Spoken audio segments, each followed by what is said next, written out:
Cage Warriors 198 this Saturday in Manchester. Just broke down the 197 card for Friday. Now we're going to get stuck into the Saturday card. It's annoying now it's the same time as the UFC this weekend, which is in Qatar at a reasonable UK time, but I'm not going to get into it again. We're just going to have to deal with it. I'm going to give you my thoughts on the fights, and then we'll have a look at the bet slip at the end. If you like these videos, do us a favour and subscribe to the channel and like as well, because it motivates me to keep doing them, and yeah, it's just nice to grow the channel. Scrolling down for the first fight, we've got Chris Morris versus Filippino. Debut for both guys. Chris Morris is a good level UK amateur. He's been around the amateur scene a long time, and he's racked up a good record there, fighting the Northwest Fight Academy. I believe he's training in Scotland for this fight. I don't know if he's just training there full time or mixing it up, but he's a decent fighter. Some good wins at amateur, and then he's coming up against Filipino. I don't know much about him. He's 2-3 in his last 5 at amateur, but at the IMAFs and stuff, he's fighting good level competition, and then this WOW is a good show as well, isn't it, in Spain? So I think it's in Spain anyway. So yeah, he's probably decent as well. I'm not sure of the odds. I'd say Chris Morris. I'm probably going to lean that way, but I'm not sure if I'm going to put it on. We'll check the odds at the end. I'm not going to say that for every fight now. Like, I'll give you my lean, and then we'll have a look at the odds at the end, yeah. So next fight, you've got Ryan Hewitt versus Matthew Friel. Ryan Hewitt is 2-3, but I think he's all right. He's fought some good guys at Cage Warriors in the flyweight division, and that's where he's come up short. But he's had some good wins as well over guys who he should be beating too. Matthew Friel, he's 1-2, and he lost his last fight to Jordan Molinari, and before that, I split decision to Gary Priestley. Yeah, and I don't think that's the best look, losing to these guys. And I feel like Ryan Hewitt should get the win here in this fight, pretty comfortably, I would say as well. Get his record even at 3-3 after that, then probably go back to fighting. Yeah, better competition again. So next fight, you've got Oliver Terro versus David Manente. Oliver Terro fighting at a sub-zone in Manchester. There's quite a few of the sub-zone guys on the Saturday card. He's coming up against this Italian guy, David Manente, 1-2. But he's that Machete is alright, isn't he? He lost to him a year ago, and drew against Damiano Scogner before that as well. Split draw, and he's looked good, so he's not going to be bad, is he? He's going to be alright. Oliver Terro, though, got a lot of hype behind him coming from through the amateurs in the UK. He's 2-0 at pro now. He's had some good wins, finishes against guys who he should be finishing, really. But yeah, I feel like Oliver Terro should get the win here. I'm not sure if I'll put it on, because he's probably a massive favourite. Next fight, you've got Christian Soda versus Roman David. Christian Soda, I believe he's training at Sub-Zone in Manchester as well. 1-0, coming off his pro debut against Damon Donald, who was 3-0 at the time. Decent fighter as well.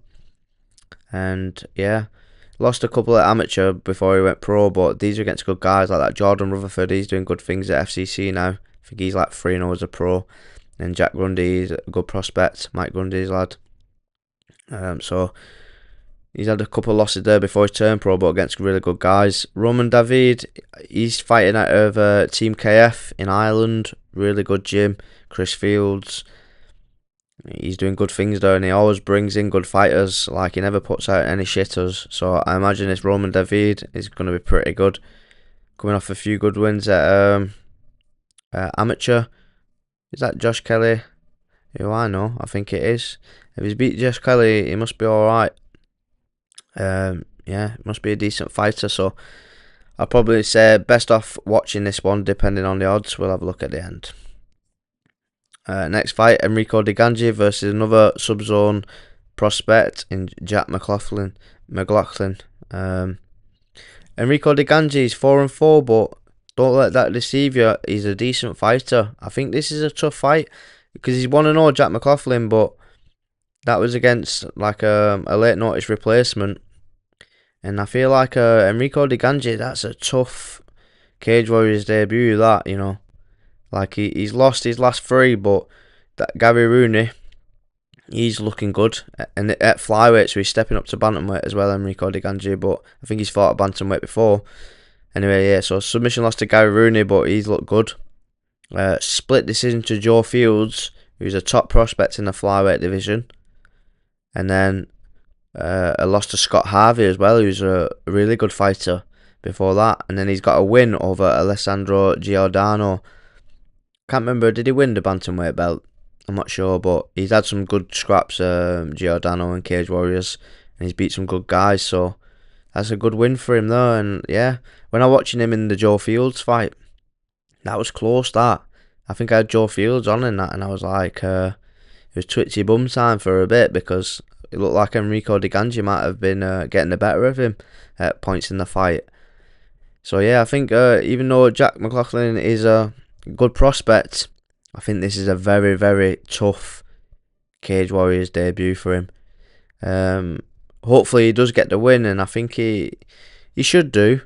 But I think yeah, it's just it's going to be a tough fight. It's going to be a hard one. So yeah, we'll move on to the next fight. Chris Price versus Arturs. I think this fight's actually off. I think this guy's pulled out, so we'll skip that one. Next fight, Fran Breen versus Ayub Nasser.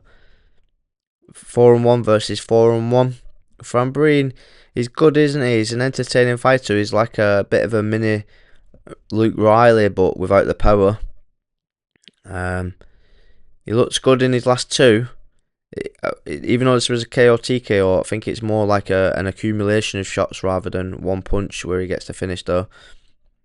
And he lost before that to David Scarano, who's alright. And a couple of wins before that against guys who he should be beating. He's coming up against this Ayub, who's coming off a win on WoW, which is a good promotion. Lost before that to some random Brazilian, so that's not the best of looks. But he's got some other wins as well, like this guy 4-0. Yeah, and all winning records the guy is beating. So I think this will be a tough fight. Fran Breen should get the win, but it'll be a tough fight. And he has looked better in his last two fights though, Fran Breen, from the fight where he lost against Scarano, where he probably maybe like rushed his work a little bit. Hopefully he's learned from that fight and he can get the win here. But yeah, I think it'll be a tough fight for him. Next fight, Shea Ingram versus Wellington Lopez. Shea Ingram, I think he's one of the top prospects coming out of the UK at the minute. He's training down at Subzone as well. I think he come from Renegade before that, so he's got some good skills behind him, training at good places. He's coming up against this Wellington Lopez. You could say another random Brazilian, but probably a little bit better than the Brazilians the Fight Academy guys are getting, to be honest, because everyone is fighting here has winning records. So it's not like he's just fighting 0-0 guys like a lot of the other Brazilians are. So yeah, he might be a tough guy, but I feel like Shea Ingram's going to get the win now and move on to bigger, better things. Speaking of the Fight Academy guys getting the shitter Brazilians, look at Jack Humphries here. Jack Humphries, don't get me wrong, he's a great prospect as well coming out the UK, but I feel like just because he's representing the Fight Academy, just do you see a pattern here? Yeah, right. You see the pattern that these Fight Academy guys are getting easier fights. Not that Jack Humphries needs it anyway, because he's probably like one of the best ones coming out of that Fight Academy, to be honest. But yeah, the point was even breaking it down. I think Jack Humphries gets the win here. Let's have a quick look at this guy, see if I'm proved wrong. So he's fought a 0-1 guy and he lost to him. Yeah, win over a 1-6 guy here, lost to a 2-6 guy. Which, no, not proving me wrong today. So yeah, Jack Humphries on that one. He's probably like a 1-20 favourite or something. Next fight, Tim Wilde versus Oscar Onsworth. Now, I had a little sneak peek at the odds, and Tim Wilde is the underdog here, which is wild because the amount of experience Tim Wilde has, I don't think he should be the underdog here against Oscar Onsworth. Don't get me wrong, Oscar Onsworth in his last couple of fights, one on Bellator against Alfie Davis, who just won the tournament, didn't he? If I'm not mistaken. And then a loss against this Claudio Pacello as well on PFL. He's been fighting good competition in his last couple. But before that, he's not fighting anyone on the level of Tim Wilde. Even though Tim Wilde's coming off 3 losses, a KO loss in his last fight against Pagani. But Pagani, he's good. He's like probably the best one. He's Italian in here. He's probably like the best one coming from over there. Lost to DKC before that. And then Manuel Souza, and then yeah, but he's beat some good guys as well. Beat like the likes of Saul and that. Tim Wilde, I'm backing him here, even though he's 38 now. He's getting on. I still think he's a great fighter. It's funny because when I speak to my mate Jack about it, I would say he's like a lightweight David Grant. His striking is just really unorthodox and makes a lot of good angles, and he can hit you from anywhere. He has got a bit. His chin has deteriorated a bit, but I still think he should be able to deal with Oscar Onsworth. And as an underdog, I'm definitely gonna back him in that fight. So hopefully he can turn things around and get back to winning ways after his 3-fight skid. Next fight, you've got Chris Bungard versus Simone Patrizi. I don't know why. I don't like Chris Bungard that much. I don't know why. I don't know what it is. He's probably a sound guy and that, but he's got some good wins as well. But I just don't think I don't know if it's something about his style or I don't know. Something just throws me off about him. And so Patrizi's coming off 2 losses against Shelley and this Natelli's, but that Natelli's was good and he's got power in him. Yeah, it doesn't look great coming off a loss to Adam Shelley, but Adam Shelley looked good in that fight. He fought smart, picked him, landed the better damage. Yeah, I think it is a closer fight than you might think. And I think Chris Bungard does have a good chance of beating Patrizi here, but I wouldn't be surprised if Patrizi won either, so I'll probably just leave that one off. And then we're on to the main event, which is Omar Tugarev versus Oatmeal Brown. Oatmeal Brown, I think he's had all his fights at pro in Cage Warriors 11-3, and I think it started off a bit rocky, but he's on a 5-fight win streak now against good guys as well. He's coming on, isn't he? Leaps and bounds, and he's a tough fighter, and I hear good things about him as well. He's training at Sub-Zone now as well, with the other Renegade guys seem to be training there a lot. Omar, he's a good fighter, good win in his last fight against James Power, and some good wins before that as well. Yeah, I think he's a decent fighter, and this will be a good scrap. I can't pick a winner in it, to be honest. I think it's going to be an even scrap. If I had to lean anywhere, I'd probably lean to Oatmeal Brown, and I think he's quite a big underdog. Not a big underdog, but I think he's like almost a 2-1 underdog. So you could look at putting that on, but I wouldn't be surprised either way it goes, because I think they're both great fighters. So yeah, let's have a little quick look at the betting odds. So we've got Chris Morris versus Fiorpino. I would say Chris Morris, but I ain't going to put him on at them odds. Debut for both guys, so we'll just watch it. Next fight, Ryan Hewitt versus Matthew Friel. 1-2 odds for Ryan Hewitt. I think this is a good spot because I can't see him losing there, to be honest, unless Matthew Friel's made massive advancements in his fighting game. Next fight, Oliver Terrell versus Manente. I think Oliver Terrell gets the winner, but it's almost 1-4 odds, so I think we'll leave that off. Christian Soda versus Roman David. Like I said, I couldn't pick though. I think this Roman David is going to be pretty decent, and if he's got a win over Josh Kelly, that's a good win because Josh Kelly's really good. Soda 1-0. I'll just watch this fight, to be honest. If you wanted to pick an underdog, maybe have a punt on this David. Next fight, Enrico De Gangi versus Jack McLaughlin. Like I said, De Gangi, don't think the odds should be this wide, to be honest. I think hopefully Jack McLaughlin can get the win, but I think it's a very, very tough Cage Warriors debut for him against De Gangi, and I think De Gangi's underrated. And I think, yeah, hopefully Jack McLaughlin wins. I want him to win, but I think that's a tough fight. And at them odds, 9-4, you could have a punt though. Next fight, Fran Breen versus Ayub Nasser. So 1-2 favourite Fran Breen, and he should get the win. I think that's the guy Cage Warriors want to win. But yeah, it's a good fight. 4-1 versus 4-1.